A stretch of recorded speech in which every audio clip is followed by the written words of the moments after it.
Hoje, dia do rádio, vamos mostrar que mesmo com o surgimento de novas tecnologias, como a internet, o rádio e a TV ainda ocupam lugares importantes na vida de muitas pessoas.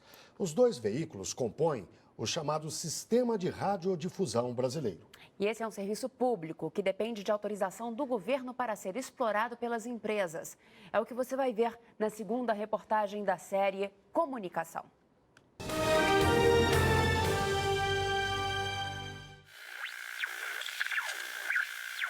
A primeira transmissão de rádio no Brasil foi em 1922, feita pelo governo para marcar o centenário da independência.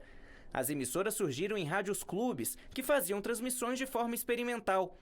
O uso de publicidade foi autorizado 10 anos depois. Já a primeira emissora de televisão pertencia ao empresário Assis Chateaubriand, dono do grupo de jornais e rádios Diários Associados. A TV Tupi estreou em 1950. Rádio e TV fazem suas transmissões por meio de ondas eletromagnéticas. Os equipamentos usam essa energia invisível para fazer os sons e as imagens viajarem pelo espaço. As informações saem das emissoras e chegam até os nossos aparelhos.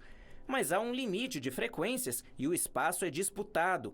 Se fosse uma rodovia, as frequências seriam as pistas. Além do rádio e da televisão, passam, por exemplo, os sinais dos radares de navegação de aviões e navios e os serviços de telefonia. Essa rodovia é um bem público. O governo organiza o fluxo, definindo o que vai passar por cada pista e cria regras para escolher quem vai transmitir em cada frequência. As concessões de rádio são válidas por 10 anos e as de TV por 15.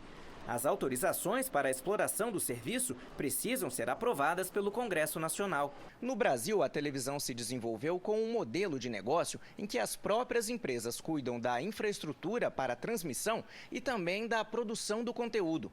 Em outros países é diferente. Nos Estados Unidos, por exemplo, são comuns os estúdios que produzem séries, reality shows, documentários, que depois são vendidos às emissoras. A forma como o nosso mercado se organizou tem vantagens e desvantagens. Ele é imperfeito por não ter conseguido colocar em prática ainda hoje o princípio constitucional da complementaridade, que faça com que, por um lado, tenhamos espaço para atuação privada de veículos de comunicação que buscam lucro, que buscam anunciantes, e junto com as atividades desse serviço privado, haja também condições para que se estabeleça um serviço público de mídia que traga, mais informações sobre a diversidade cultural que compõe o mosaico da sociedade brasileira e também traga informações jornalísticas que tenham em consideração uma possibilidade maior de vozes, A principal lei de radiodifusão, o Código Brasileiro das Telecomunicações,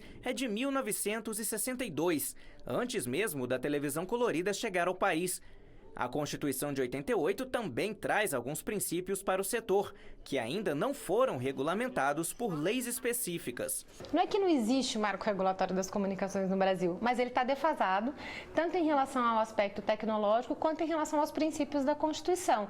É essa regulação que a gente precisa fazer de forma plural, diversa, ouvindo a população, ouvindo todos os setores interessados, para que o resultado disso sejam normas e regras democráticas para o funcionamento da mídia. O setor de rádio e televisão são um dos mais regulados da economia brasileira.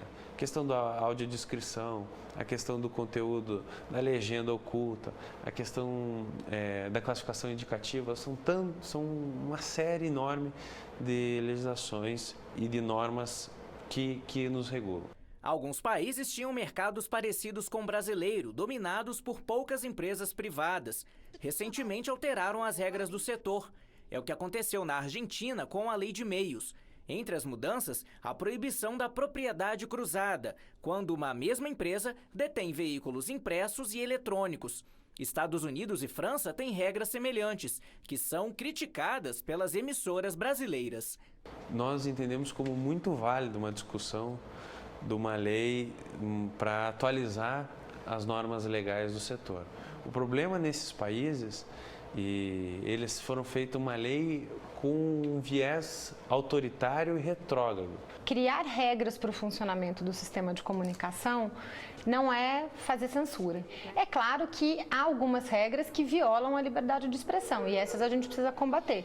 Mas é possível fazer uma regulação democrática dos meios. Para a TV por assinatura, as regras foram definidas no final da década de 90 e atualizadas em 2011. Entre as mudanças está a exibição de uma quantidade mínima de conteúdo nacional feito por produtoras independentes. O resultado já é visível: mais programas nacionais na TV paga e um forte aquecimento no mercado audiovisual. Domingo, 7 horas da noite. Já tô com meu pisante, minha beca. Tô em frente de casa. Amanhã, na terceira reportagem da série, vamos entender como funciona o sistema público de comunicação, que contribui para a formação dos cidadãos. Também vamos conhecer alguns recursos da TV digital.